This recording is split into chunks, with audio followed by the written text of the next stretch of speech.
October 10th, 2023. Welcome to episode 61 of the Old Men Magic podcast. Thank you for joining us on this fine evening. We have a late night pod for you today. If you haven't done so already, please subscribe to the Old Men Magic channel. We're at 148 subscribers. We're so close to 150 subscribers. I got cocky last week. I was like, we're at 147. We're definitely going to have 150 by the time we record the next episode. And we gained one new subscriber. It's our worst week in a long time, but we're going to recover. I know by the time we record episode 62, we're definitely going to have 150 new subscribers, but you got to help us out. You got to subscribe to the channel, give the video a like, maybe even hit that notification bell. All of those things help us out. We have a couple topics for today's episode. Segment 1, we're going to discuss fluctuator decks. Alex, when you and I stopped playing in the late 90s, Fluctuator hadn't been printed yet. So this card was brand new to me when I saw it for the first time last year. Thought it was pretty cool. It's not the style of deck I usually play, but I'm digging it because it's cheap to build. That was the most exciting part of it for me, and it can be quite competitive.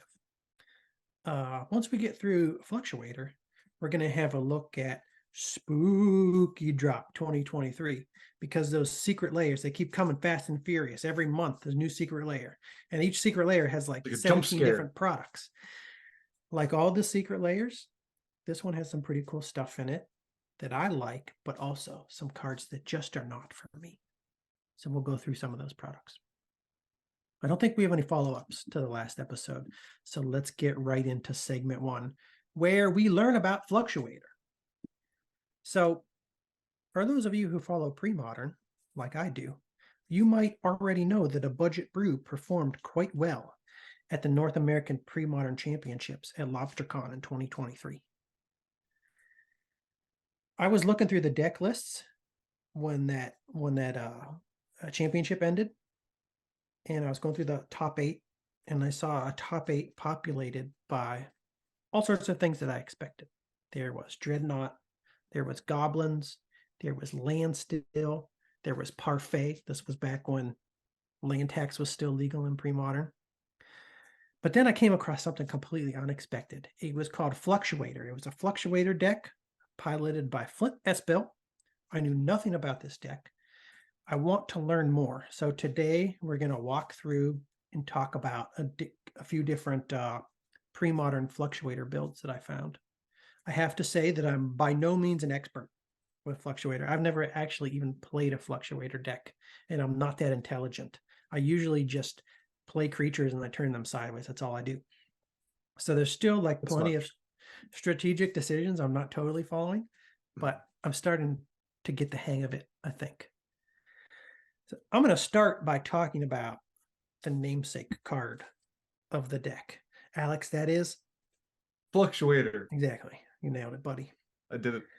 This is Fluctuator, a card that did not exist when we played, using a mechanic that did not exist when we played. It is a rare, first printed in Urza's Saga. They brought it back in 2020. Oh. Kind of a weird thing to reprint in Commander. I wonder why they did that. I do know when I was looking at MTG stocks, it did start to spike really crazy, and then it seemed like they reprinted it right after it spiked. So maybe they reprinted it because they saw people were trying to drive the price up. I don't know if they make decisions like that or not, but maybe it was just really hot in Commander, like maybe people were playing a lot of cycling cards to get to the cards they needed to, and they were just using it. It could be, and I'm just not thinking about what else you could play this with, but I thought it was a weird choice for Commander because I'm having a hard time imagining it outside. I'm having a hard time imagining it in singleton decks, because like when you want to cycle, you need a Fluctuator. So you could play one Fluctuator and then a bunch of tutors to try. I don't know. You need to have a lot of different other unique cycling cards, and I don't know how many good ones there are.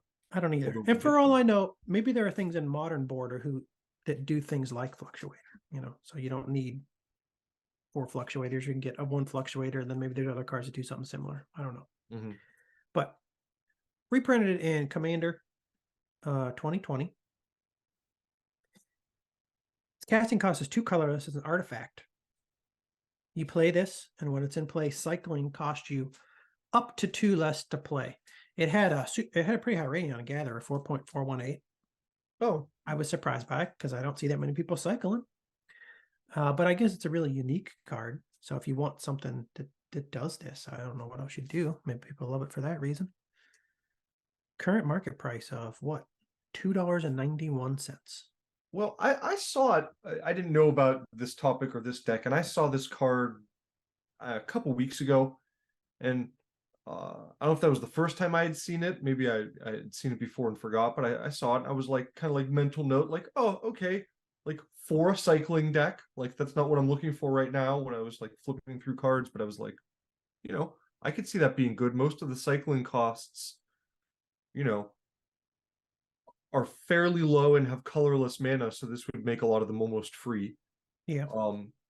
And I they do this a lot with different mechanics. They have like a card that assists that mechanic. You know what I mean? And some of them in the older sets were not too good because they just didn't have enough things to work with. I was just looking up cycling now. It says 198 total cycling cards. So that might give you enough to work with for even a commander cycling deck. Yeah. But it's then attractive to me. I started rambling. I think it's, I would definitely play with this because I see some cycling cards that I want to mess around with. But then you still got to get your fluctuator. And if it's just a one, oh yeah. that's the biggest issue. That's but yeah. I wasn't even thinking about that. Who knows what else exists? We don't. There's so much in the modern border we don't know. There could be other things. You don't need 4 fluctuators. You could play a fluctuator or something else that does the same thing that a fluctuator does, or something very similar. Or with power creep, maybe something even better. I don't know. But when I first saw this card, I didn't even know what cycling was. So I was like, what the hell is a cycling mechanic? We never cycled Magic cards in the mid-90s. I don't think I cycled a damn thing until several months ago when I cycled my first card ever. It was a Gem Palm Incinerator. It felt really good. It felt really good. The mechanic was introduced in Urza's Saga in 1998. When I first came across the mechanic, I went to my go-to source, MTG Wiki, see what the hell cycling was. Everybody already knows this, but we didn't until very recently. It's a keyword ability that allows a player to pay a cost that includes discarding the card. When the activated ability resolves, that player draws a card. So you pay some cost, get rid of the card, then you draw a card. You can use it to, if a card has cycling, you can play it as a spell, or you can cycle it if you don't want it, if you don't need it, if you want something else from your deck, and replace it with whatever you draw from the top of your library. A few facts to note about cycling that I thought were important. You can cycle at instant speed. So if you got your fluctuator on the board, somebody comes at you with a disenchant or a naturalize, you just go, I'm cycling, baby. You can't stop that. You just start cycling. It does also count as a discarding a card. So that's not relevant for the fluctuator deck, but I was like, oh, maybe that is relevant. Sometimes there are definitely some things that happen that trigger when you discard a card. Don't ask me to come up with any of them off the top of my head right now. I don't know, but I know for a fact they exist. It cannot be countered with a counter spell, so you can't counter cycling. It's a triggered ability, which does go on the stack, can be responded to with cards that counter triggered abilities. So these are just things I have to keep in my mind when I'm trying to figure out how to play cycling. And also, that's the general cycling. Pay a cost, discard the card, draw a card. But there are special types of cycling too. We're not going to get into them in this episode, but they do exist. One being, basic land cycling. You can cycle some cards to go pull a particular basic land out of your deck. It's not just draw the card. They're also limited tutors to some extent. Okay. Back to Fluctuator. It allows you to reduce cycling costs by 2 colorless. The first question I had is what the fuck is cycling when I first saw the card. Second question is, well, what's the average cycling cost? That's important to know how good this card really is. So I took a look on Scryfall and I just pulled up I can't remember how many cards you said have cycling, 189 or something like that. I limited this search just to the pre-modern legal ones because I'm playing pre-modern, and I was like, okay, when the time this card came out, like what could have existed in the old frame? Scryfall tells me there are 35 pre-modern legal cycling cards. Okay. You start going through this: Blasted Landscape, 2 colorless; Brand, 2 colorless; Clear, 2 colorless; Disciple of Grace, 2 colorless. You'll notice a pattern, Alex. Mm-hmm. Well, hot diggity damn. Every single pre-modern legal card with cycling Really? in Everyone? the text box has a cycling cost of 2, unless I'm lying. Let's go through them all. I'm seeing 2 colorless, 2 colorless, 2 colorless. Yeah. Now I think I'm missing something, because I know for a fact that there's at least there's a dragon that has a land cycling ability, and it's not pulled up here. So this particular search may have limited. Yeah. It may have eliminated some things. But let's say, oh, never mind. I know what this search is. 35 cards in Urza's Saga. Oh, you're looking at Urza's That's Saga. what my search for. I was like, okay, at the time this card was printed, how good was it? And what were the cycling costs of cards that were printed at the same time? I see. Okay. So since then, things with cycling costs that are higher have been printed. I'm thinking, Crows and Tusker. We've played Crows and Tusker. We've talked about that. Yeah, because it's like 2 colorless and 1 green. Yeah. And 1 green, yeah. But at the time Fluctuator was printed in Urza's Saga, you had 35 different cycling cards, and they all had cycling costs of 2 colorless. So basically, another important thing to note is within these 35 cycling cards, there's lands. Mm-hmm. There's one for each color, and then also Blasted Landscape, which can be tapped for a colorless. So basically, you could build an entire deck at the time Urza Saga came out with cards that could be cycled for free when you had your Fluctuator out. So now we know what Fluctuator is. We've been introduced to cycling. How do you build a Fluctuator deck? Well, I went to a trusty source called premodernmagic.com. It's the premier site on the internet for all things pre-modern Magic the Gathering. And I found this article. Can't see the title here. I can't scroll up. The title's not visible for some reason. But it's called Beating Turn 4 with Fluctuator. This is written by Danny de Rouge. Probably not pronouncing that right. It's a Dutch name. De Rouge. That's the best I can do. He built this deck with his friend named Boss Devon, his combo buddy Boss. And they presented in this article what they believed to be the perfect Fluctuator deck. So the goal of Fluctuator is very simple, really. It's just to play a particular combo. It's a straight up combo deck. It's a linear deck. It doesn't matter really what your opponent is doing. Your gameplay is pretty much the same. Your goal is pretty much the same every time. Deck goal being to complete your combo by turn 4 or earlier. And when you complete that combo, your opponent is dead. They say the deck is really tight on cards, has the same gameplay in each game. You try to minimize any form of counterplay. We wanted to get the average combo turn below 4. So I didn't know what the combo was at the time that I read this, but basically the combo for all Fluctuator decks is pretty much the same. You want to play Fluctuator, you want to cycle for free, and then you want to kill your opponent with Songs of the Damned, which costs 1 black, and then you add black to your mana pool for each creature in your graveyard. Mm-hmm. And then you use all the mana generated from Songs of the Damned to cast a Haunting Misery, which is a card I forgot about from Weatherlight. But it's 1 colorless, 2 black, sorcery. Remove X creature cards in your graveyard from the game. Haunting Misery does X damage to target player. And I or was just drain. messing with that in a deck. Okay. And or drain life. Everybody knows drain life. Some people use Haunting Misery. Some people use drain life. Some people use a combo of the two. There are a couple other ways to do the damn thing, but those methods still involve Fluctuator, cycling, and then doing graveyard stuff to generate mana.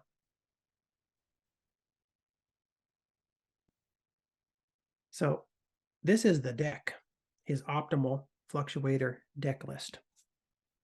I want to look at some of these cards. Start with the lands. 25 lands. 4 cycling lands of each color, red, green, blue, black, white. Okay. These all come into play tapped, and then they tap for their mana color. Blasted Landscape does not come into play tapped, but you tap it for a colorless. So 4 of each of the color, 4 of the colorless cycling land, and then 1 layer land, Dromar's Cavern. 4 Fluctuators, of course, in a combo deck that relies on the Fluctuator. You can't do much without the Fluctuator. You're going to play 4 Fluctuators. And then they have 28 creatures. Disciple of Grace, Disciple of Law, Cloud of Fairies, Disciple of Malice, Barktide Mauler. Well, I don't know what that says. Premo Escapee. Yeah, it's a C. I don't know if you say Primoc, Premok, I guess. Wild Dogs, Maybe and it's then Primate. 1 Drifting Djinn. So the important thing to note about these creatures is they all have cycling. That's really what you want to do with them. And then he put in 1 Lotus Petal. I said to myself, is there a reason to play 1 Lotus Petal in a layer land instead of 2 Lotus Petals? I don't have the answer to that question yet. It might be very obvious, but I don't know. And then a Songs of the Damned and Haunting Misery. So you can see what this deck is made to do. Get out Fluctuator as quickly as possible. Cycle everything for free that you can. Cast your Songs of the Damned to generate a ton of mana for all of these creatures that you cycled into your graveyard. And then cast Haunting Misery, remove all the creatures from your graveyard, and do X damage for all the creatures in your graveyard. You have 28 creatures in your graveyard. There's many times you're going to be able to do 20 damage. Yeah, that's pretty nasty combo. The I sideboard. like Songs of the Damned. It's a cool card. It is. It's a card that there's probably a lot of different things that you can do with it. I just haven't thought about it outside of this context. I should probably buy some. Again, add that to the list of cards that like generate a ton of mana that I never paid attention to. Anything that has the potential to generate a ton of mana can probably be broken in some way. Yeah. Sideboard, he has a bunch of utility cards. Clear. Do all these? I think all the. I'm assuming, yeah, all the sideboard cards have cycling, but then they also do something that you would want a sideboard card to do. Clear. You can cycle it, or you can cast it for 1 colorless and 1 white to destroy target enchantment. Always powerful enchantments. Always good to have some of that destruction capability in your sideboard. Expunge. 2 colorless, 1 black, instant. Destroy target non-artifact, non-black creature. Can't be regenerated. Not the best creature removal in the game, but good creature removal. And also definitely the best creature removal in your Fluctuator deck, where you want to have cards that cycle. You don't want to have too many non-cycling cards in this deck, or else you're going to fizzle your Fluctuator activation. Yeah. Prematurely, and then you won't be able to generate lethal. Miscalculation, again, not the best counterspell, but it's a perfectly fine counterspell, and you can cycle it. This is 1 colorless, 1 blue. Counter target spell unless its caster plays an additional 2 colorless. Cycle it for 2. Gilded Light. 1 colorless, 1 white. Instant. You can't be the target of spells or abilities this turn. Cycle for 2. Rapid Decay, remove from the game up to 3 target cards in a single graveyard. Cycle for 2. And then Living Death, which isn't just a utility card, it's an alternative win condition. So if somebody knows they just have to keep an eye out for your Haunting Wind, or they're playing Meddling Mage and they name Haunting Wind, game 2, you can sideboard out Haunting Wind or leave it and just sideboard in Living Death as a second win con. Yeah. Because you're going to cycle all of these creatures into your graveyard when you activate Fluctuator. If you play Living Death sorcery, you set aside all creature cards in all graveyards. You then put each creature that is in play into your graveyard, and then put each creature card set aside in this way into play under its owner's control. In a Fluctuator deck, after you activate Fluctuator and cycle for some number of cards, you should have way more creatures in your graveyard than your opponent. So like casting Living Death against pretty much every other deck. I mean, if you don't, you can just keep cycling, stock it up, right? Yeah. Just keep doing it as much as you want. This card should put you in. It should give you a great opportunity to win the game in a turn or two, but probably just a turn, unless you're playing anything other than a deck that's specifically designed to activate Living Death and kill you right after. Yeah. So that is perfect. That's his perfect deck list. So Danny and Boss, they're a lot more hardcore about building decks than I am. They actually coded up a simulator for their deck. And they found, after running simulating 10 million games, that they could assemble their combo in 3.8 turns on average. Their average starting hand size was 6.5. This is with, I don't know how exactly the code works, but there must have been some mulligan option built into the code. Yeah. Some mulligan.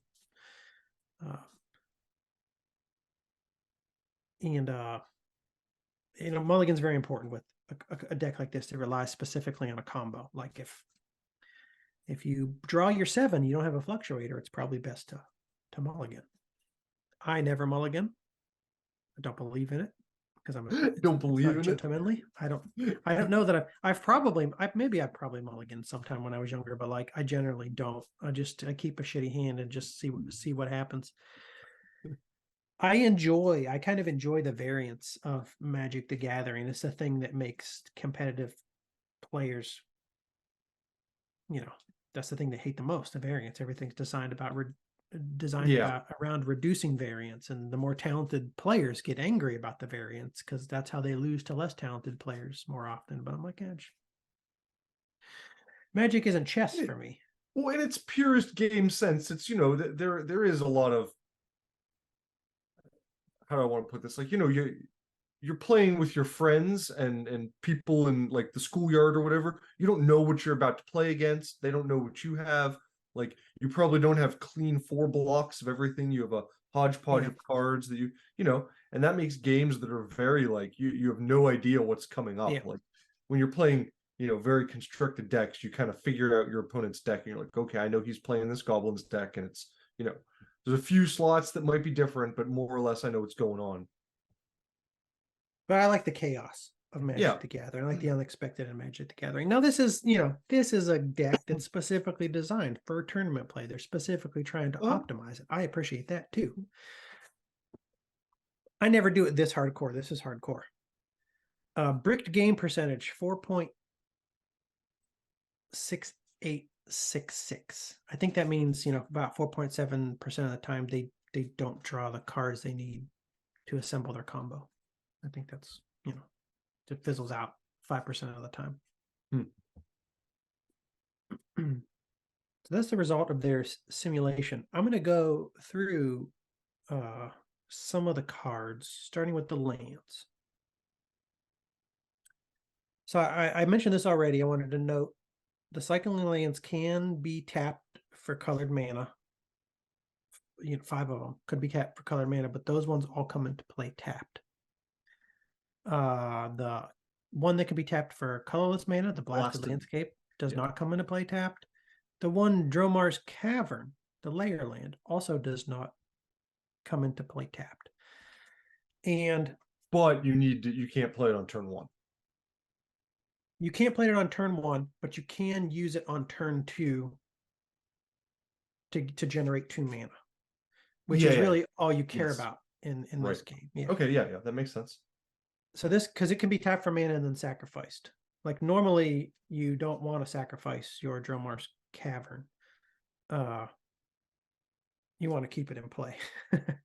But in a deck that's just designed to go off in like 2 or 3 turns, if you play it 2, just you cannot bounce the other land is what I'm saying. If you play a land on turn 1, turn 2, you untap that land because it was probably tapped because it's a cycling land. Turn 2, you play the Dromar's Cavern, then you tap both lands for mana. You can still generate that mana. You just have to sacrifice the Dromar's Cavern if you don't bounce the other thing back.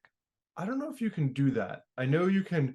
So you could tap the land that you're going to bounce for a mana and play the Dromar's Cavern, but I don't think you can tap it for mana if you haven't sacrificed anything. I think that happens faster than. But I might be completely wrong. I don't know. I'm just guessing. Cavern. I've never read anything about this, and Gatherer's down. Dromar's Cavern is a layer in addition to its land type. When Dromar's Cavern comes into play, sacrifice it unless you return a non-layer land you control to its owner's hand. I want to say that's going to happen faster than you could use it.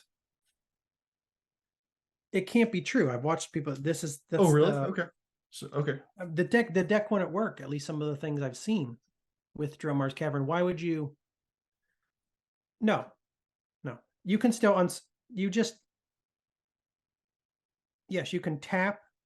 We'll figure out if that can work or not because I'm actually not sure. But if it doesn't work the way I just described, you tap your cycling land to generate the mana, and then you play Dromar's Cavern, and then you bounce that back, and then you just tap Dromar's Cavern. Yeah. Which is what you were describing. So either way, you can use it to generate a mana as soon as it comes into play.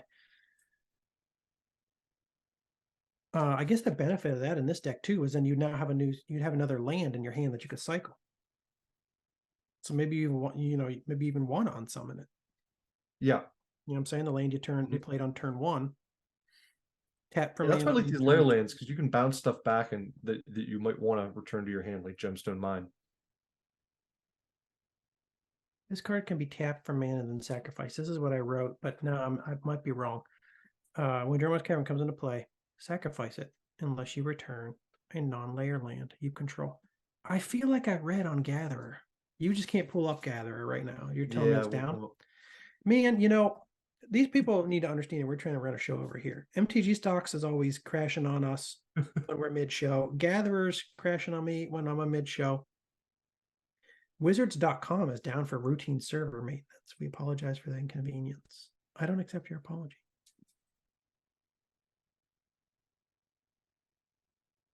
Either way, you don't need it to stay. I don't think you need it to stay in play. I think everything works just fine, even if you have to bounce that land back. Okay. When to go off? You need to think about how many non-cyclers you still have in your deck versus how many cyclers you have in your hand. Are you more likely to compete the combo or fizzle? So, your Fluctuator, your ability to continue cycling with the Fluctuator, it's not put to an end just because you pull one card that doesn't have cycling. You just need to have 2 mana. Or you just have to have another card in your hand to cycle. Yeah. Okay. So if you have enough in your hand that even based on the odds that you can still continue, if based on the odds you pull 1, 2, 3 non-cyclers in your hand, you could just go off anyways. So you have to think about that. How many non-cycling spells are still in your deck versus how many cyclers do you have in your hand to keep the process going if you pull a non-cycler? Based on that, you probably want to run 8 to 10 non-cycling cards maximum in your deck. So you got to keep the number of those low. You really just got to stick to the cards you absolutely need to go off on your combo. And when to go off, it's best to wait until you have a hand that you're pretty sure can be used to finish the combo. Unless, so there are some exceptions, I think, where you should maybe just start doing something, even if you don't think you can pull off the whole thing at once. Unless you have some critical combo pieces in hand already and you're playing somebody with discard, like if you just have one piece in your hand, a fluctuator, for instance, you don't want to hold it if somebody's playing discard. You want to just get it out. Which cyclers to play? They recommend playing as many that are only 1 to 2 casting costs, because you would prefer to never play more than 2 lands. So you only need 2 lands to do the damn thing. And if you're gonna design a combo deck based around only needing 2 lands, you might as well put in cyclers that you can cast for just 2 mana if you find yourself in a situation where it's actually better to play out some of these cards. And that is what they did here. Like a lot of these creatures are just 2 mana. 2, 3. Yeah, 16 creatures that are 2 mana. So you got things you can play out pretty early, which can be helpful sometimes. Like there are some devastating 1/1s, like a Goblin Lackey or something. So if you're on turn 1, your opponent plays a Goblin Lackey on their turn 1. Turn 2, you can put down a blocker, like Disciple of Malice, like Disciple of Law, like Disciple of Grace. You don't have to worry about their lackey getting through. So like sometimes it's better just to play out something quick. There are some other things I'm sure that you would want to get a blocker out for that I'm just not thinking of. But like Goblin Lackey's the one I could think of. It's the most obvious one. Wild Dogs 2/1.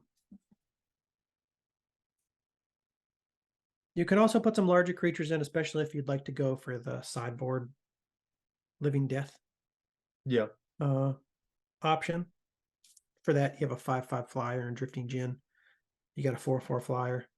You got some 4/4s or 4/4. So it's like a mix of fairly beefy creatures and small creatures that you can get out fast if you need a blocker early in the game. Mulligan strategy. Critical for a combo deck like this. They laid out the general mulligan strategy right here. 7 cards, keep every hand with a fluctuator in one land. If you draw that, there's a pretty good chance. I haven't run the simulations like Boss and Danny, but just my brain is telling me there's a pretty good chance that if you have that hand on turn 2, you can play a fluctuator. Turn 6, keep every hand with if you mulligan once and you have 6 cards, keep it if you draw a fluctuator. If you have to mulligan again, you have 5 cards, keep every hand with 1 land at least. Turn 4, just keep every hand. Not turn 4. Mulligan 4. You only got 4 cards, just keep everything. Because if you mulligan again, based on the simulations, and you only start with 3 cards, the odds are you're not going to win that game. That's pretty much true for every deck. I was gonna say that's just every nobody ever just mulligans to like 3. There might be some lunatic who has some really weird deck where they've mulliganed to 3 before and they've still won the game. It hurts me so much to give up a card like that. That's why, like we were talking about it before, like I don't want to mulligan ever because I'd rather take like the gamble that the next card I pull will be the land I need or whatever, because I just hate going down, a card or 2 cards against my opponent right off the bat. I know that's not, I know it's smart to do in a lot of situations. I'm just saying that's my, instinct. Well, I don't normally mulligan, but it's so important in a combo deck, Yeah. So important combo. They also said when taking a London mulligan, please keep in mind what order you put the cards back on the bottom. I didn't know what a London mulligan is. London mulligan involves always drawing 7 cards. So you mulligan, shuffle up, you draw 7 again. Okay. And then you put a card from your hand on the bottom of your deck for every time you mulligan. Okay. So like you draw 7 again and you choose what you want to keep. It's like it's an unfair mulligan. I don't like that rule. You got to punish people for mulligan. They're with London Mulligan It doesn't makes punish, it less punishing for sure. Yeah. yeah, it doesn't punish mulliganers enough.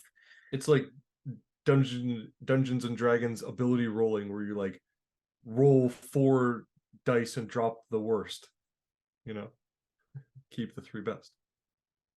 Sideboard cards, they recommend you generally stick with cycling cards, of course, because every single non-cycler you put in your deck is going to slow down your deck, increase the number of turns you'll need to finish your opponent. You don't want to do that, because if you don't go off quick with your cycler, you're dead. I mean, if you take this deck out to like turn 10, you don't have anything else to do. That's not true. You have other things to do, but it's not designed for that.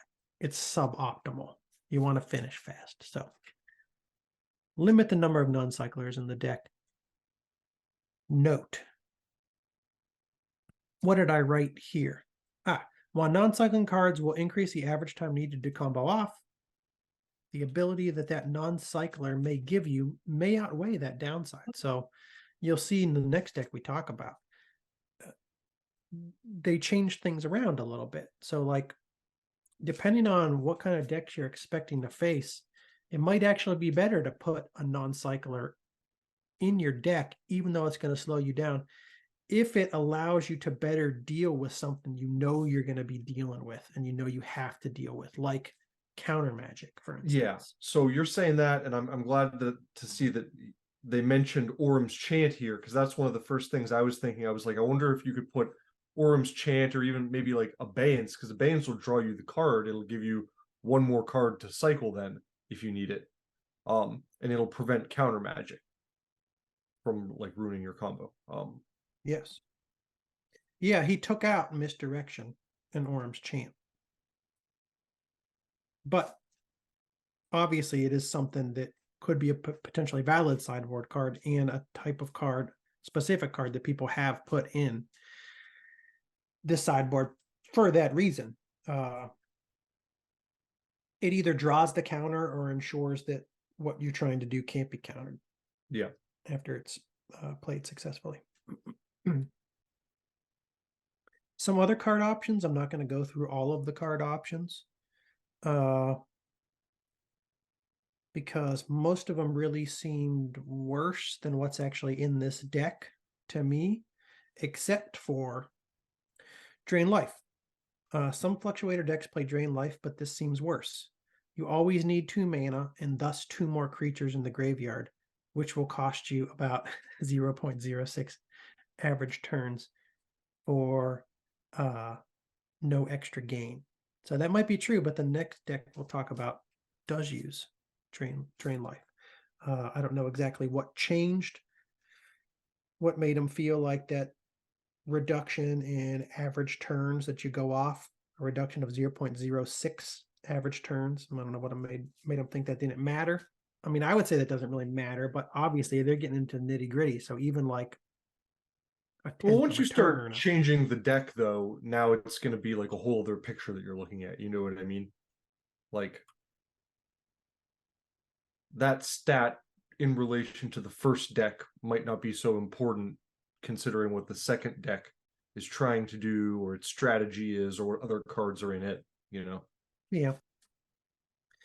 The next deck does slow down for different reasons. But I think is more robust, despite the fact that it takes a little bit longer to combo off. Okay. So this was the list and the article written about the perfect Fluctuator deck. That's interesting. This were you say something? I was going to say, but then this perfect Fluctuator deck was modified. We're going to talk about how and why. But what were you going to say? Yeah, this deck occupies a strange middle ground for me, because it's like, I think it's really cool and I respect it that they came up with this combo. It also, though, I'm not sure if it looks very fun to play to me. I don't think it's really my style, because I feel like you play it pretty much the same way every time. It's not my style either. I like back and forth. Yeah. So, but yeah, kudos for them for, figuring out, that you could do this combo with the Fluctuator, because it's very tempting to see it and be like, holy cow, I can play cards for free. And I just need to find a way to keep letting me play cards for free. Yeah. And there's, I mean, you look at Fluctuator and it's obvious. Fluctuator and then cycling. But there is real skill in optimizing it to the point where it goes off as fast as possible. Yeah, I can't And believe how fast they get this going. That's crazy. yeah, and they put in a lot of work to optimize it. But then there's also a lot of skill in looking at a deck like this and trying to make it more robust in its ability to go through a tournament and face diversity of decks that have a diversity of strategies. That's really what they did with the next deck, I think. Because like I said, the next one we'll talk about, they did some things to slow it down a little bit, but it's actually more competitive, more robust in the face of diverse competition, I think. This deck was also discussed on premodernmagic.com on their blog in an article called A Meme and a Dream, Cycling at Lobstercon. So Danny, the guy who together with Boss put together the other deck, was discussing Fluctuator with this guy named Flint S. Bill. He's pretty popular, pretty well known in the pre-modern Magic community. I've listened to him on podcasts and stuff, and he's done really well in a lot of competitive tournaments.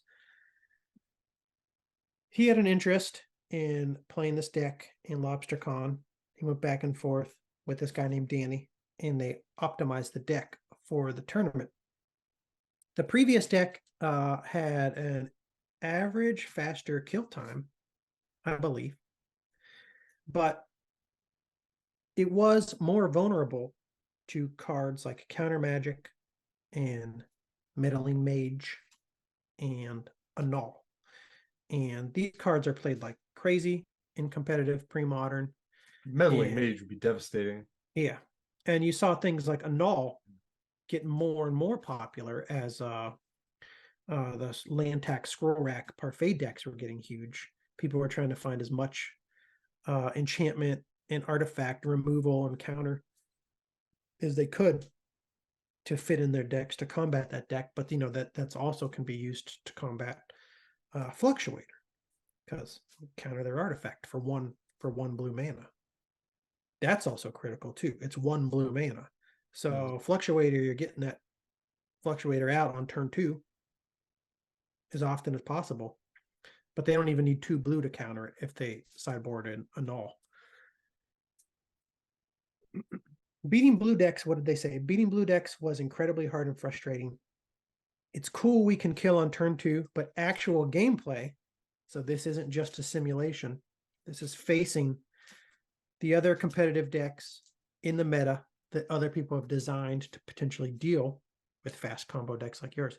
Actual gameplay against a Meddling Mage, Counterspell, or Annul was too hard to deal with in games 2 and 3. This is also critical. When you're running your simulation, it's not taken into account an intelligent opponent on the other side who, after game 1, has a sideboard to consult and answers they can then bring into your deck to deal with what they just into their deck, so they can deal with what they just saw.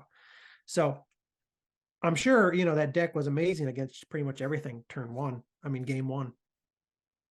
And then they sideboard in their Meddling Mages, their Annuls, their Counterspells. So takeaways from that: faster's not always better if the deck is also more fragile. Meddling Mage and Annul were everywhere in competitive pre-modern play. That's not a takeaway, because they were used to combat what were the 2 most competitive decks at the time, Dreadnought and Parfait with Lantax. In this article, he discusses a version with a transformative Storm sideboard that kills without using Drain Life. That's the other thing, meddling mage. If you're playing a fluctuator deck, they can lay meddling mage. But if you only have one win con in your deck, and that's Drain Life or Haunting Misery, like they could just name that too. Or they can name the Songs of the Damned. Or the Songs of the Damned, yeah. I'm gonna skip the Storm ones for now. I don't know if you wanted to talk about it. I wasn't gonna plan. I'm gonna understand how this works. Yeah, it's Storm, so like it's doing Fluctuator he came up with this. Fluctuator was Storm signboard by Danny DeRoge. I was going to say, because I don't really know anything about Storm. I know a card with Storm makes copies of the spell for every spell that was cast previous to it. But I didn't really look into this deck to see what the Storm. This is just a Fluctuator deck. It's the sideboard that's the Storm deck that transforms it into a Storm deck. So here he tries to play his regular Fluctuator. He tries to follow his expected game plan.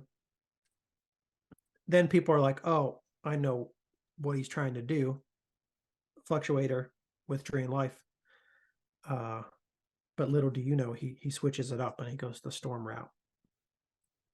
I don't want to get into that right now, but I do want to point out about this deck.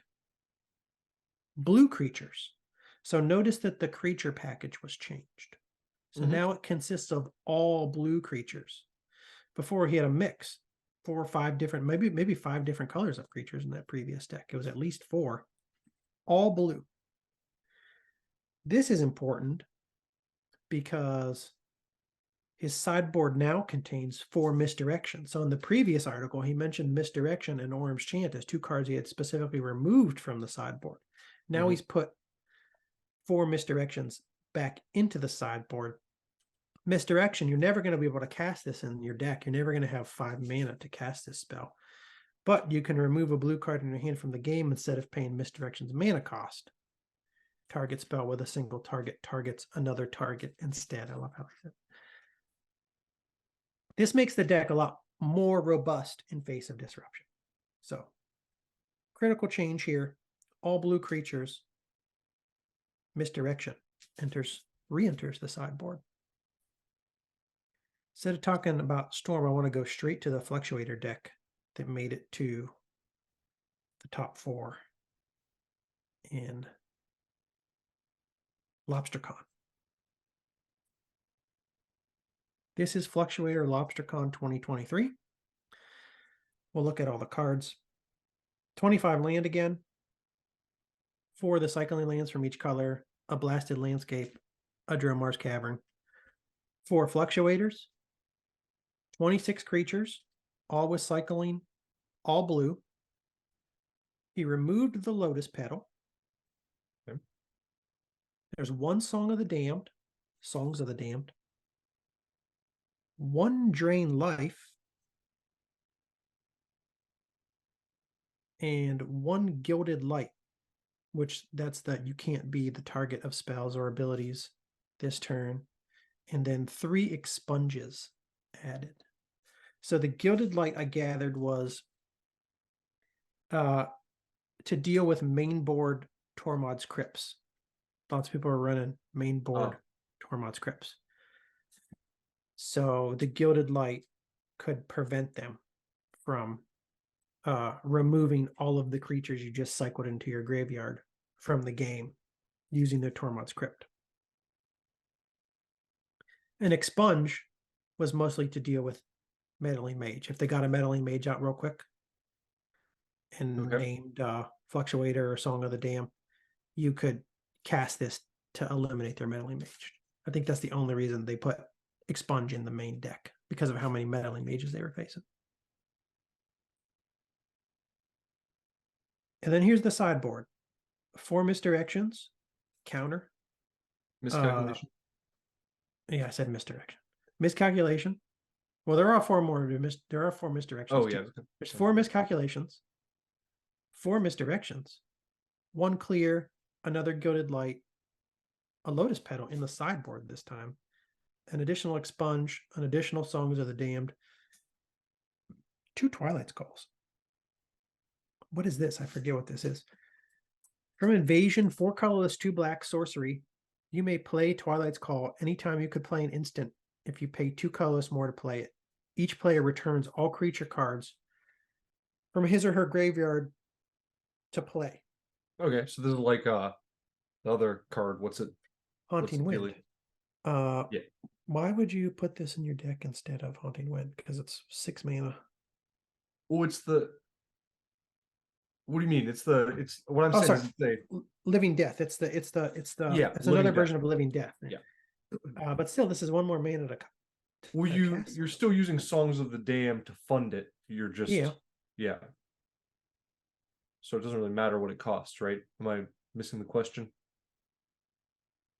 Yeah, but why though?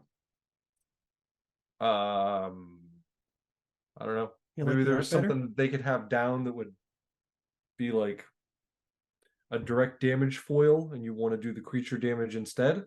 You could play it as an instant instead. Okay. And Songs of the Dam is an instant too. Okay, so you could just fluctuate off and then do nothing, and then they get confused. And then on their turn, when you have 20 creatures in your graveyard, you cast Song of the Dam, cast Twilight's Call, bring everything back at instant speed. Yeah. That's what I was thinking, sort of, was like now you could use it like to attack on their turn in a situation where they've tapped out or something, so that you don't have to worry about the counterspell. Yeah, that too. Okay.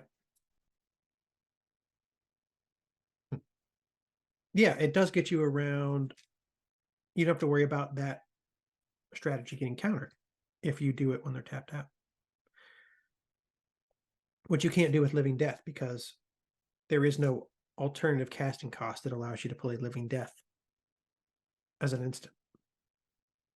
Okay. Yeah, I assume it's a sorcery, right? Yeah. Sorcery. I'm going to briefly read through the sideboarding plans, mostly what to board in and the strategies for the different decks he expects to face. So remember, they modified Fluctuator, they put all blue cycling creatures in. They added some cards main deck to deal with meddling mages. And their sideboard is really to combat counter magic, to go toe-to-toe with counter magic. They're playing a counter-heavy deck. Strategies for the different decks he expected to face. There was going to be a lot of control decks, often in the form of blue-white lane still. Strategy is to play a turn 2 Fluctuator with misdirection or a turn 4 Fluctuator with miscalculation and misdirection. So basically, get out your Fluctuator as soon as possible and try to have counter magic to combat 1 counter spell from your opponent. Dreadnought strategies: slam turn 2 Fluctuator if possible and pray. They seem to think that this match is unwinnable.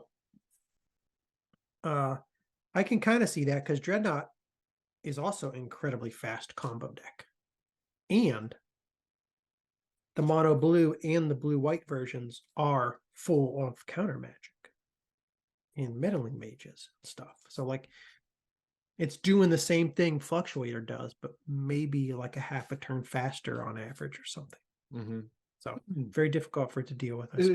Do we like not have a cycling artifact destroying card? I mean, there might be out there, but I probably not. I've seen Clear. Yeah, they put this in destroy target enchantment. But there's nothing for an artifact because that would be an easy way to get rid of the Dreadnought. But yeah, not that I'm aware of. Oh well. Goblins with Tormod's Crypt strategy: get Fluctuator out and race. So just try to outrun the goblins. Most of the time, I think you're going to be able to, but not all the time. Goblins can just a standard goblin deck can put you out of commission in 4 turns. If you get a pile driver out, you lackey a siege game commander, and come with that pile driver that's +2, +2, +2, +2, +2. And he has the protection from red creatures in there, but like you don't want to cast your creatures usually. So you don't want to cast your creatures, yeah, but this is, I was trying to think, what other than a goblin lackey? it's not a goblin lackey, but it's still a goblin. You might want to just throw out. You might just want to drop a 1/1 cycling merfolk for 1, just to chump block a pile driver that might be +8/+0 coming at you, just to give you 1 more turn to go off on your combo. So you just got to outrace the goblins. You can't do it all the time, but you can do it sometimes. Non-oath blue parfait. Play out creatures to buy time by sculpting your hand in game 3. Bring drain life back in if they run melee mage. Oath parfait with counterspells. Sculpt your hand to be able to play Gilded Light. Then cast Fluctuator. Then win with drain life. Survival elves. I think you're probably going to beat elves most of the time as long as you can get rid of survival of the fittest. Like elves is a fast deck, but if you can get rid of survival of the fittest, you're going to be faster. The Rock, mulligan all hands with drain life. Keep all others. Play out creatures to buy time. Mulligan all hands with drain life. Keep all others. Play out creatures to buy time. Okay, I know why. The Rock discard zombies. It's because the Rock duress you for your drain life right away. Yeah, the Rock and zombies tend to run so much discard. You don't want to have your win con in your hand until you're able to finish the game. You don't want to just be sitting there waiting to assemble other pieces. Yeah. Play out creatures to buy time. Okay, here's another situation where we would like to just play out some of those creatures. Yeah. Block a Blasted turn, Sly. I think Sly just loses to this deck all the time. Red deck. It's just not quite fast enough. And you don't have any way to like interact with what they're doing, with what they want to do. Yeah. You can put in some red artifact destruction, but that seems like about the only thing. Watch out for Tormod's Crypt. Hermit Knot, Feb. Just try to combo faster. Same turn 2 Fluctuator and combo. With that, it was off to Boston. I'm going to read through some of the tournament report. I'm not going to read through every game. I'm just going to highlight. So he wrote up a whole tournament report. What deck he played against, who he played against, and how it went. Round 1 was Mono Blue Tide. I'm going to skip that because I don't know Mono Blue Tide. Round 2, Colin Smith on Sly. I just said Fluctuator seems really tough for Sly to beat. I want to say impossible. Sly can't really interact and won't consistently kill under turn 4. You're just not going to consistently kill under 4 turns with the Sly deck, I don't think. At least none that I've ever built and played. Round 3 against the Rock. In game 1, he opens with Duress and takes my Fluctuator. So this is the problem when you're facing discard. I cycle a few cards and then find a Fluctuator. He casts Pernicious Deed and passes back. On turn 4, he passes with mana open to pop Pernicious Deed for 2. I cast a Fluctuator and start cycling. He sacrifices the deed. He keeps cycling. Eventually getting everything I need to win the game. In game 2, he keeps a hand with Withered Wretch and no hand disruption. So Withered Wretch, remove target card and graveyard from the game. So that's problematic too. I keep a hand with Fluctuator and 2 lands, one a Blasted Landscape. I cast turn 2 Fluctuator and pass. If memory serves, he tried to destroy it, and I cycle enough cards to find another Fluctuator. I play it turn 3. He can't answer it. I combo out. That's the thing about. I wanted to highlight this because that's the thing about trying to deal with Fluctuator using artifact removal. They just start cycling in response. And then they're often going to pull another Fluctuator. And then the next turn, they're going to finish whatever they wanted to do if they didn't finish it that turn. So it's like, it's really hard. You got to get it out of the hand, or you got to counter it. You got to prevent it from hitting the board because artifact removal just isn't good enough against it. Blue non-Earth Parfait. Don't want to talk about that. Red Wing Goblins. An interesting matchup because with the perfect hand, Goblin can kill faster than Fluctuator. This is what I was talking about before. He says, with a Goblin War Chief, so that gives Goblins haste, and a Pile Driver in play, my life is still high enough to pass the turn and survive. Pat has no cards in hand and 4 mana available. He just needs the next turn, and then he's going to be able to combo off. But if the Goblins guy draws and plays a Siege Commander, his Pile Driver is going to be so pumped by the Siege Gang Commander plus the tokens that are now on the board that it's going to be able to finish him off. All he needs is for this guy not to draw Siege Commander. He untapped, draws his card, and then casts Siege Gang Commander. So I just thought that's interesting, like how quickly Goblins can actually go off when you get the perfect hand. Hasn't worked for me that often, but it actually is fast enough to beat a deck that on average can kill people in 4 turns. And then round 7. Red, White, Blue Angels, aka Angel McAngel Face. This is one of the many names this deck has had. This is the Red, White, Blue Angel deck. He came across somebody playing this. This deck can be particularly difficult for Fluctuator because of one of the gold cards that they run in at all time, Meddling Mage. But I love how adding Misdirection to this Fluctuator sideboard can help deal with cards like the Mage in ways your opponent is not expecting. So he goes through something here.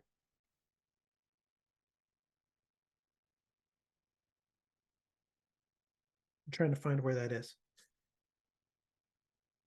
In game 2, I keep a sketchy hand, and Michael lands a Meddling Mage naming Fluctuator. During my end step, he cast Fire Ice, targeting me, because why wouldn't you?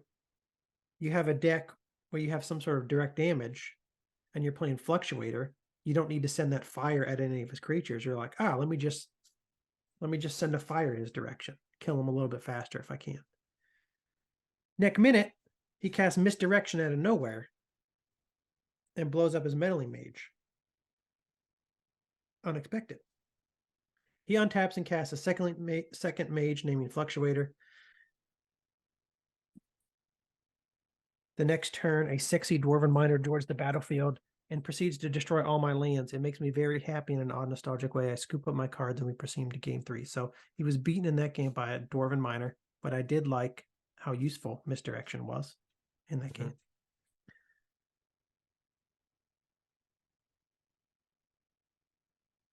What does he say here? Blah, blah, blah. Dwarven Miner is an over-eager beaver who wants to get busy working. Michael hesitates for a moment and then decides to tap his mana to destroy one of my lands. In response, I cast Song of the Damned. He activates Tormod's Crypt to remove the creatures from his graveyard. He casts a second Songs of the Damned. So you'll notice in this deck, he put 2 Songs of the Damned. That's another way to deal with Counterspell. You mentioned, you can name Songs of the Damned with Meddling Mage, but that's also like a major counterspell target. Add a second to the deck. Again, that's one more non-cycling card you have in the deck.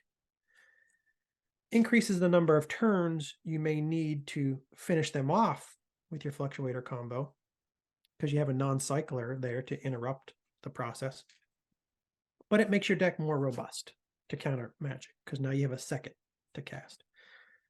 He tries Counterspell, and I misdirect it to the first one. Brilliant. I didn't think about that. I don't know why. Being able to, you're going back and forth. Things are just loading up on the stack. You can use Misdirection to redirect a counterspell to something earlier on the stack. There you go. Second Songs of the Damned resolved, and after resolve Twilight Call, I expunge the Lightning Angel. It brings back into play. He untaps and extends his hand. So this deck, it wasn't even a kill through Drain Life. It was kill through using Twilight's Call. And even against a fairly creature-heavy deck like red, white, blue angels, you could just bring out the expunge to get rid of their lightning angel or whatever problematic angel they bring out, and you're going to have more creatures because they might have some big angels in this deck, but they don't have 28 creatures or 26 creatures. I can't remember how many it runs. But I thought that game really highlighted well the utility of misdirection, as does his quarter-final match with Landstill. So this shows how good a Fluctuator deck like this, with all the counter ability built into the sideboard, can really be against a control deck.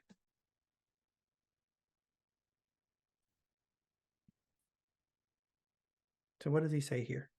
So I slow my roll. I want to try to find that.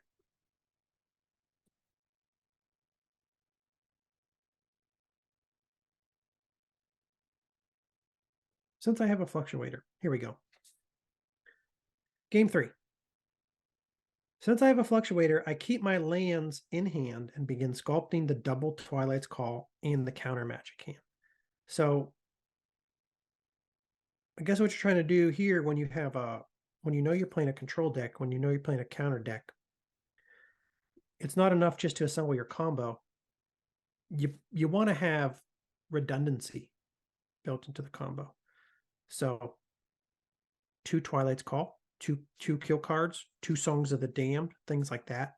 Cast 1, it gets countered. Well, I have another. What are you going to do? So try to assemble a hand that gives you redundant kill conditions and ideally also a little bit of counter magic. So he's sculpting the double Twilight's Call and counter magic hand. On Jay's end step, I go for it. Songs of the Damned. Then he casts Tormod's Crypt, or activates Tormod's Crypt. Songs of the Damned, Counterspell, Misdirection, Twilight's Call. All of my creatures come into play and swing in for lethal on my turn. So there you go.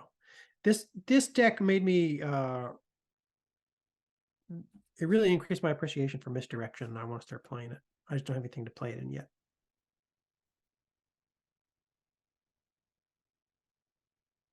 But I saw it and I'm just like, oh wow, I could use it like a deflection, because I'm not that clever. But I really like how he uses it in situations where he builds some redundancy into his hand and generates this back and forth with a counter magic deck, and then finally casts Misdirection to redirect the counter to something earlier on the stack. Mm-hmm.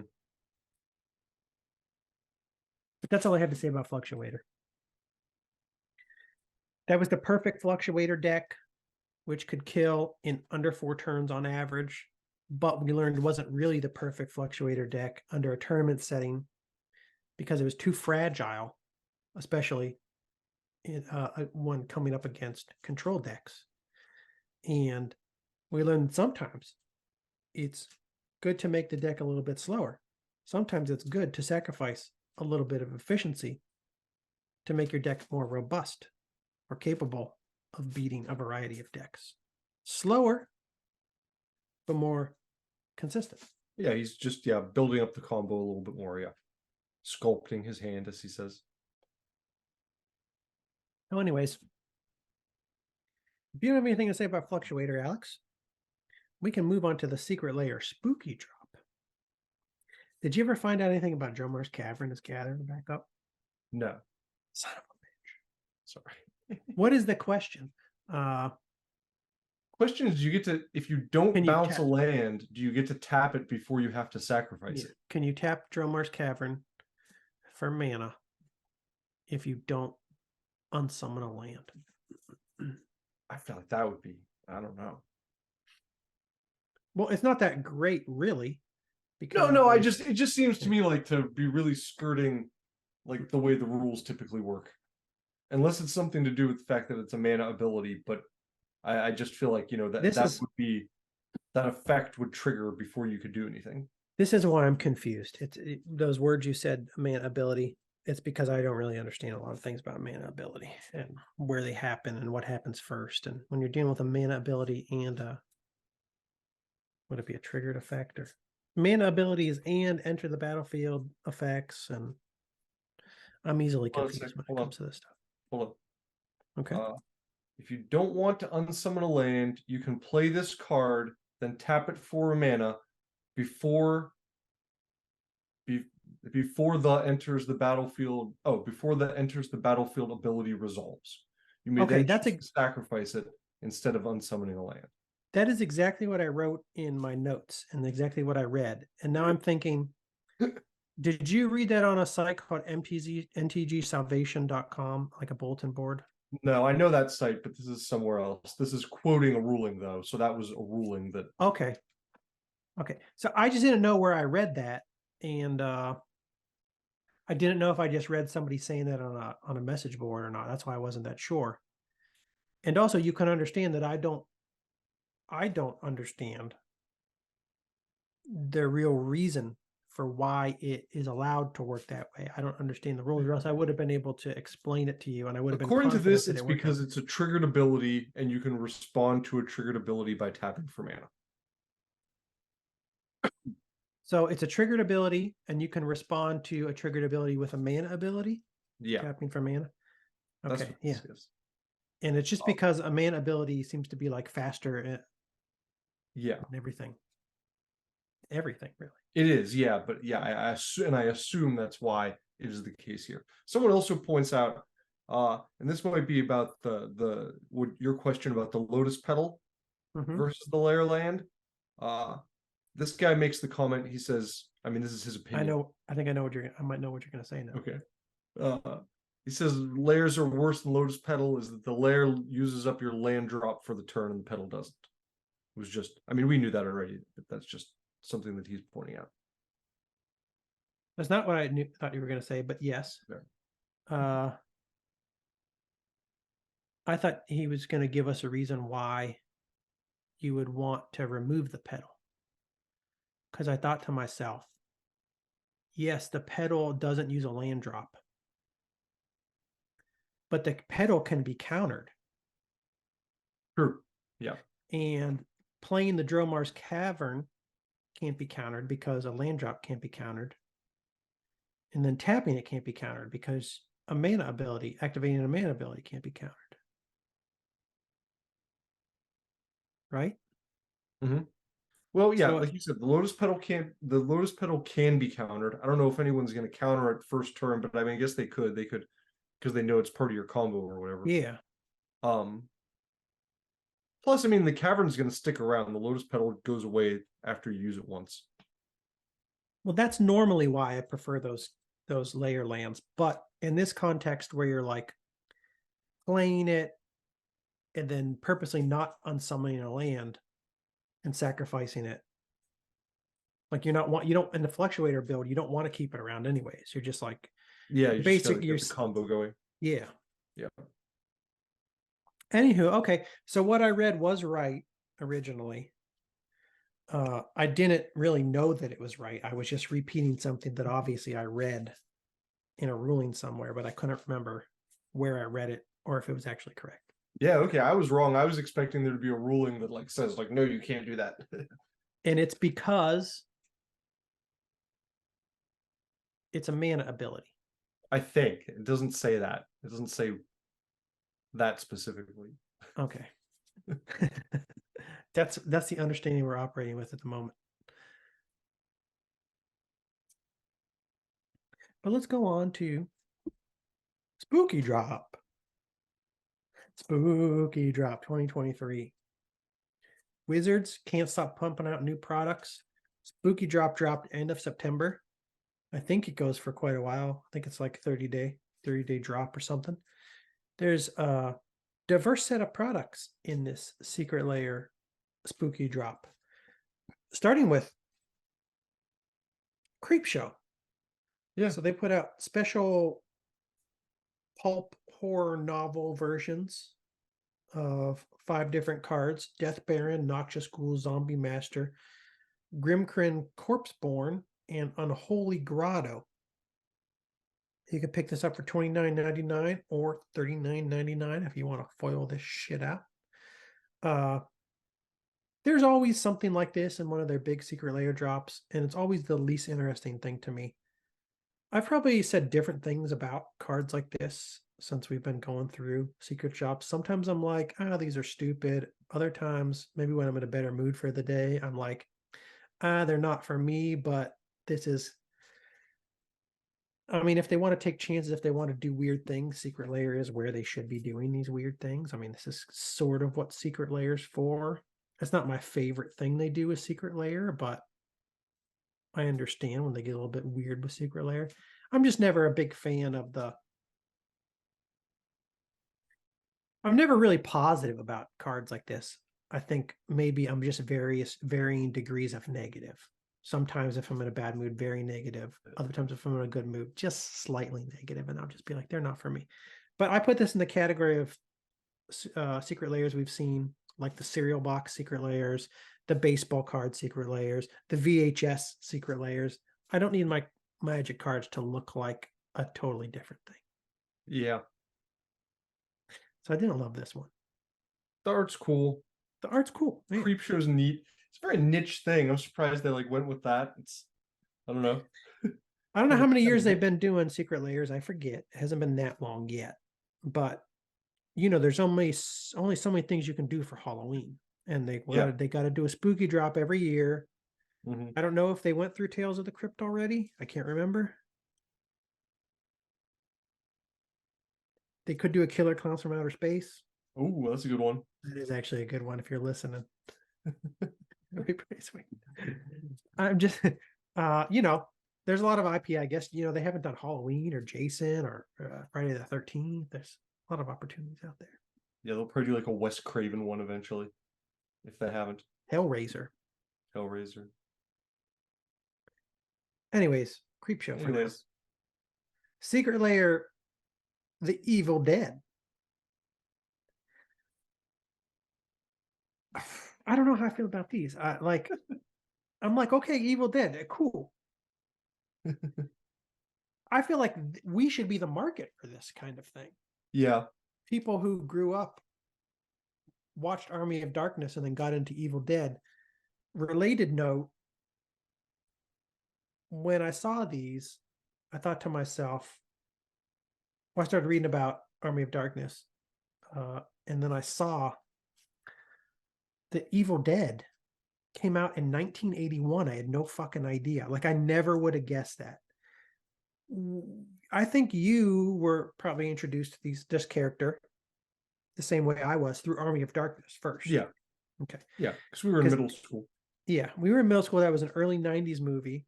And Army of Darkness was just bigger than Evil Dead was. Yeah, it did way better than the earlier movies. Yeah. So had most people to it also. Yeah. Most people who know Evil Dead first watched Army of Darkness and then learned this guy had made movies. Yeah, I think so. I think most people got into it through Army of Darkness. But like most people who watched Evil Dead are probably in our age range. We're the key demo. Yes, I think so. Evil Dead kids, Magic the Gathering players. I'm still not excited about this. I think it's the idea is cool, but I don't want these cards. Yeah, but the idea is cool. Sometimes the like the IPs that go to a movie or a series, this reminds me of Walking Dead, the Walking Dead cards they did for some reason.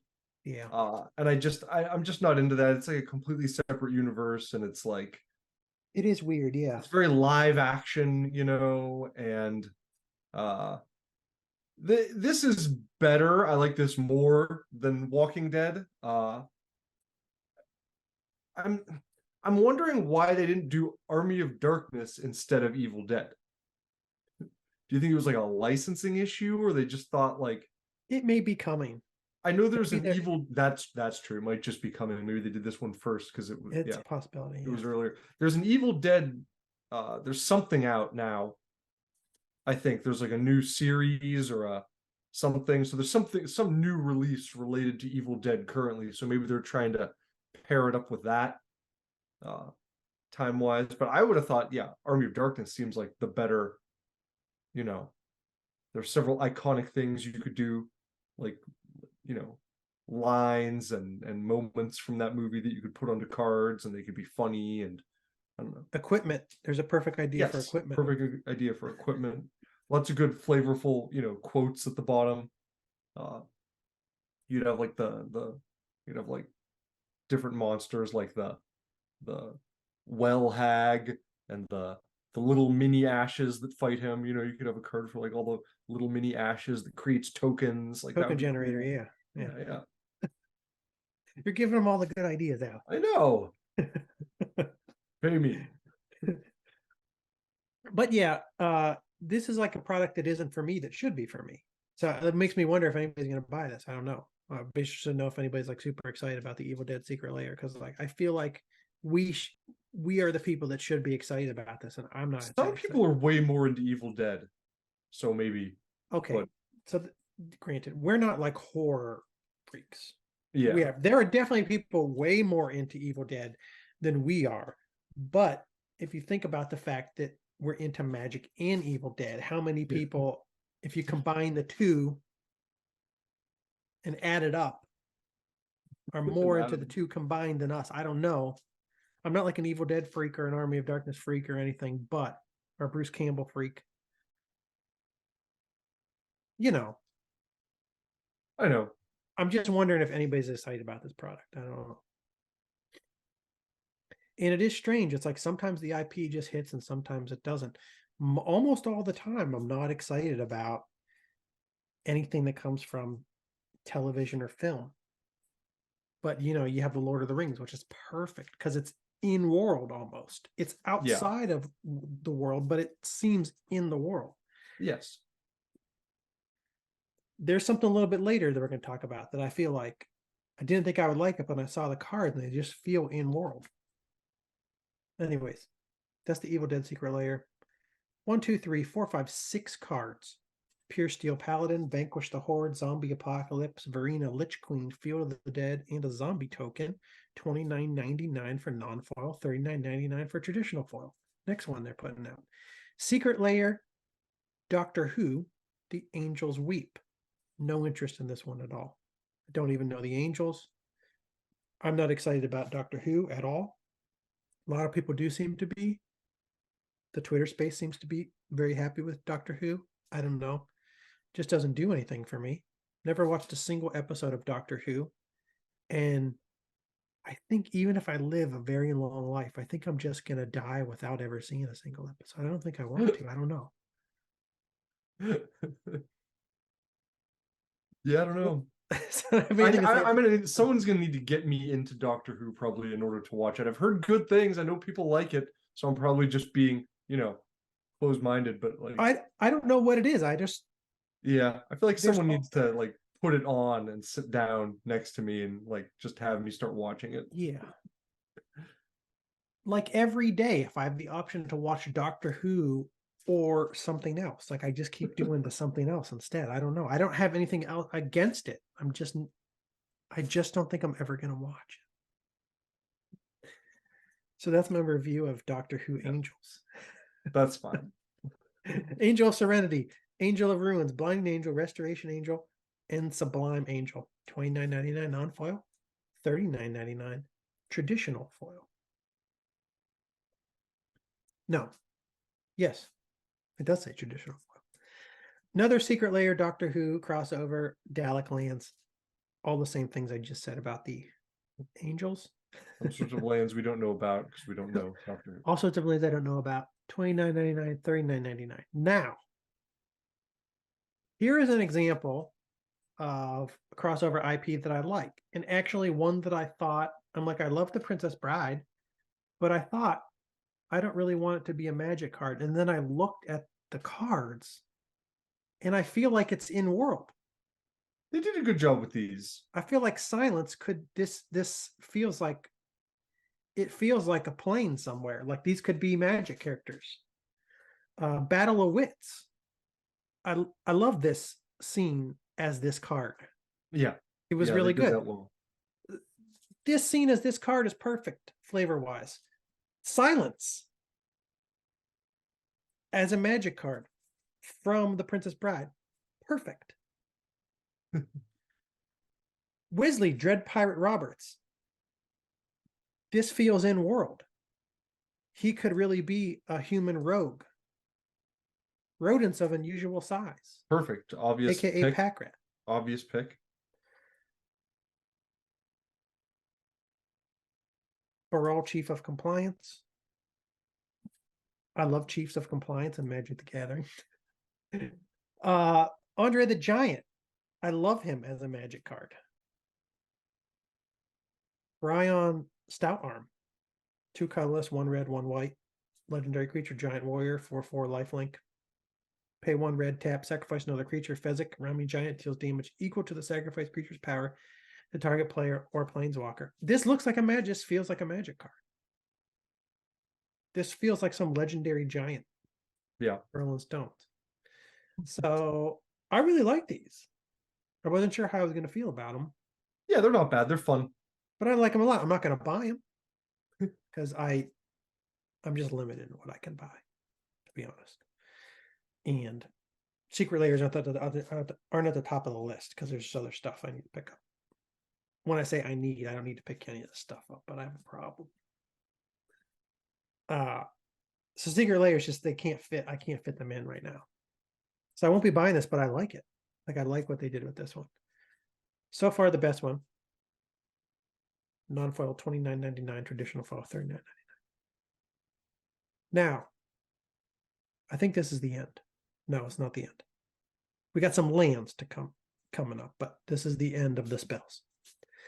Artist series, John Avon. When it comes to Secret Lairs, this is my favorite type of Secret Lair, where they pick a great Magic the Gathering artist, ask them to pick iconic Magic the Gathering cards, and let them reimagine and come up with new art for those cards. I'm probably not going to buy any of these because I already have my Sarah Angels and the other card, and I have my Brainstorms, the other cards I don't play with. But this is exactly the kind of thing that I love when they do. I don't know what I'm saying. This is exactly the kind of thing I want them to do with Secret Lairs. Give artists room to do what they want, to reimagine iconic Magic the Gathering cards. Emrakul, the Promised End. One of these crazy freaking Eldrazi. We haven't gotten to Eldrazi yet. They do weird things. Too much. 13/13, Alex? What you talking about? Unless it requires you to sacrifice 5 islands every upkeep. What you talking about? This spell costs 1 colorless less to cast for each card type among cards in your graveyard. When you cast a spell, you gain control of target opponent during that player's next turn. What? After that turn, that player takes an extra turn. Flying, trample, protection from instance. You gain control of an opponent? Yeah. So you can like take their turn for them. What the friggity frick? Moving on. Sarah Angel, Don't get bogged down on that, Steve. This is my speed. 3 colorless, 2 white, 4/4 flyer with vigilance. Love it. Spent a lot of time with Sarah back in the day. Brainstorm, also a classic from our era. And then Progenesis, another one of these wild, these lunatics, these crazy cards. I like the casting cost, 2 white, 2 blue, 2 black, 2 red, 2 green, 10/10. I don't like protection from everything. That's just insane. If Progenitus would be put into a graveyard from anywhere, reveal Progenitus and shuffle it into its owner's library instead. So I like these. If you're interested in any of these cards, the John Avon versions, not bad to pick up. And then we got some lands. Pixie lands. I like this. Illustrated by Jubilee. And then my favorite, Meditations on Nature. I love these ones. Yeah, these are good too. By Zheng Shan. They're great. Now, I would buy the hell out of these. This is something I think everybody has said 100,000 times. There must be some logistical reason for why they don't do this. But like, I think people would be so much more excited by these Secret Lair lands if instead of buying a 5-pack that contains one each, they could buy 5 of a particular land, 10 of a particular land, 20 of a particular land. It's Maybe silly they to only just be buying one of each. maybe they just don't do it that way because it would be hard for them to get the number of each to print right. I don't know. Maybe they'd be stuck with like a bunch of product that just didn't move anywhere because nobody wanted the islands and they printed. I can understand them not doing that, but I think they'd let you get like more of them. You know what I mean? It seems, I don't know. Like they don't have any interest really in keeping the price up on the secondary market. So why not make the land secret lairs, you get 5 of each or That's true. That's true. Yeah. Don't give the option. Don't give people so many options as far as like how many they want to buy. Don't give them like the option to buy 1 of each or 5 of each of the one or 10 of each of the one, but just keep the product the same, one product. But instead of 1 land, just make it a little bit more expensive or something and sell 5 of each land or 10 of each land. I don't know how much is 10 of each land. If they 10x it though, they'd be like $200, $300. They don't need to charge that much for them though. They Know don't. what I mean? Like, you rat bastard, you greedy sons of bitches. It's not the printing of the paper, the extra copies of the card that cost them money. It's the commissioning the art and like the setting up the print run initially and that kind of shit. So that is true. They could easily give you just a few more of them. But I love these lands. Yeah, those are good. I think I pulled that plane into a deck I was just making. The plane is so good. Yeah, the plane is great, and I love the forest. I like the mountain. Forest good. I like the in the first set above those, the pixel lands. I like that swamp is pretty cool. It has the black lotuses in it. Yeah, Shwibbity swamp. Regular lotuses or something. That's not black, Alex. That's purple.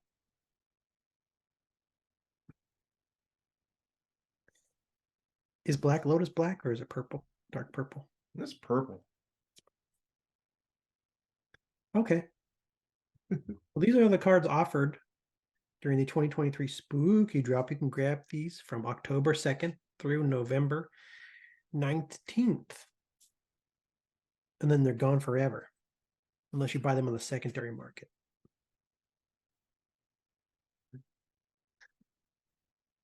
That's all I have to say for episode 61, Alex.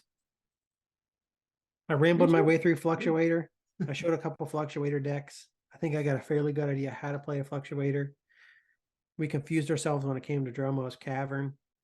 I probably said a lot of other stupid stuff. Might have got kind of boring there when I started going through the matchups for the Fluctuator. I skipped over the Storm Fluctuator deck because I just didn't know what to say. Too many Storm cards I don't know about. I forgot what Storm did. I didn't have any insight into the 2 Storm cards he added into the sideboard. And I got no Commander Corner today. These are my two topics. Do you have anything to say you want to say to the folks before we head out for the night? Thanks for tuning in. My bedtime is coming up 30 minutes. I got to edit the show. I got to post the show. I'm going to be up way past my bedtime. It's my fault because I didn't do this over the weekend because I injured myself. How'd you hurt yourself? I sprinted up the steps and I fell down. This is not the first time in my life that I've fallen up steps because I'm running up them. Yep.